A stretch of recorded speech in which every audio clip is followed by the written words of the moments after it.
So this is a finished piece, and in the video, you're gonna see how we did this. But it was sort of an honor to do this. First of all, the person in the photograph is renowned violinist and conductor Bauer. His daughter brought this in for framing. He passed away very, very recently. So that's the first really important thing about this, is the person in the photograph. And the second, the photograph is by Yousuf Karsh, probably the greatest portrait photographer of the 20th century. He photographed the Kennedys, he photographed Winston Churchill. He was just remarkable. So look him up as well as looking up Bauer. And you'll be amazed at the pedigree that this entire project has. You'll see his picture, and down below you will see his conductor's baton, which we shadow boxed below the picture. This presented a lot of challenges, and we're going to go through these challenges in the video as we show you how we frame this archivally.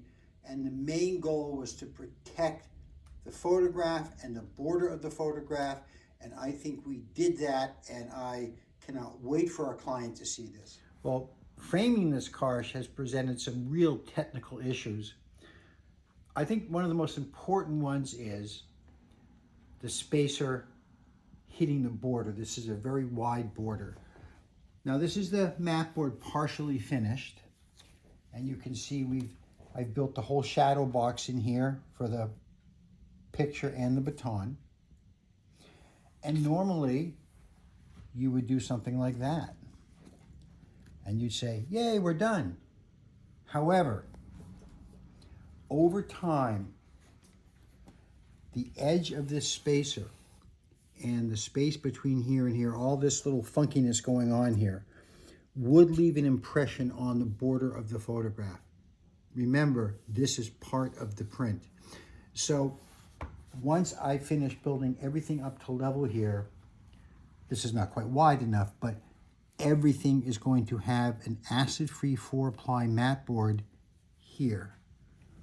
So what we're going to have is a clean, smooth 4-ply mat board pressing down on the print.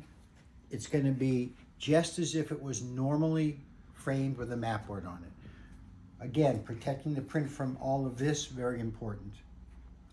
Next challenge. Pretend this is the green color that we're doing the background with. So pretend this is the color of the mat board. So now,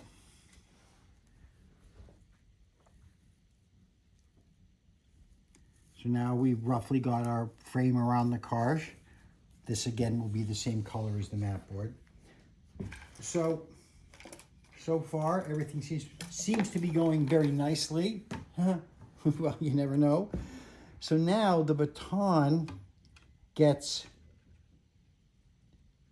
tied down in there. And here is the other problem that we're going to have.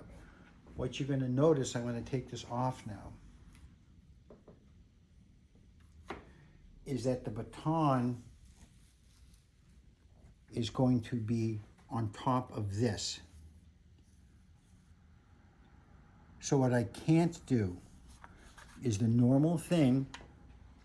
You tie a thread around here, tape it from the back, or tie it off, little glue to make sure it doesn't move, and this is mounted. But here's the problem. I can't have little thread knots pushing into the border of the photograph over time. What I'm actually going to do is, let me put this away.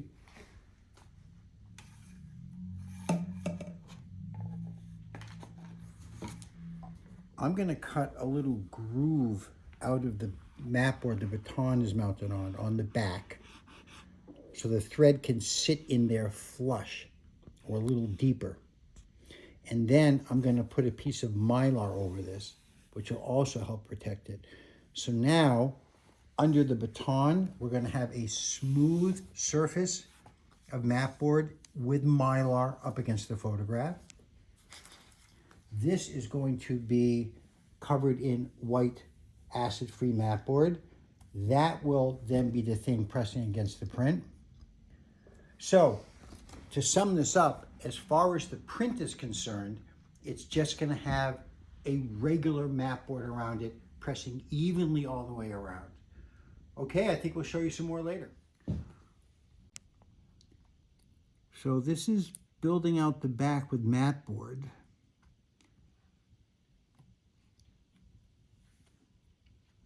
This is what's going to kind of press up against the print.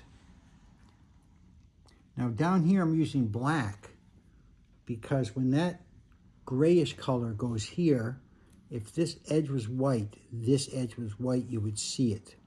It doesn't matter on the print because the border is white and it looks just like part of it. So you might say, well, why not do the whole thing in black? And then it really disappears. The problem is the black has to be covered in Mylar. And I really don't want to have to cover this entire thing in Mylar. All I have to do is cover these little strips here, and the rest can touch the border of the photo.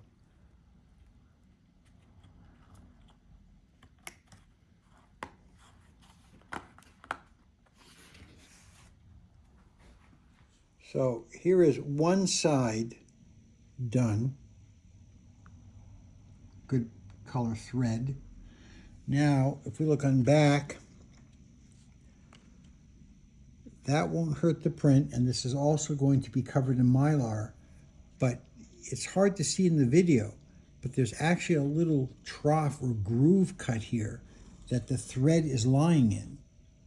So there's no bump. Okay, I'm going to do the other end. Wish me luck. Okay, so it's mounted down. As I said, I love the color of the thread I got. And I misspoke earlier. Let's take a look at the back. This is the thread being held down by tape, and there's a little bump from the thread there.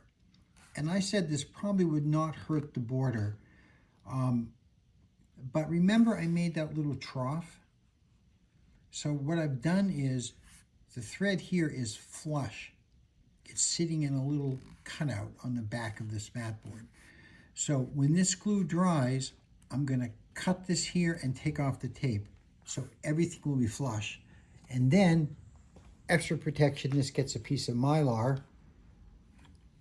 And I'm thrilled with how this is working out. Okay, the baton is mounted, and this is where the border of the actual print is. Everything is flush and flat and covered in Mylar.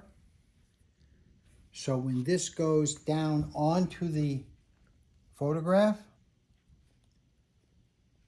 there's a nice smooth surface pressing evenly all the way around it. And you know what, guys? I think that's going to do it. So thanks for watching, and maybe we'll show you one more shot of it finished at the end of the video.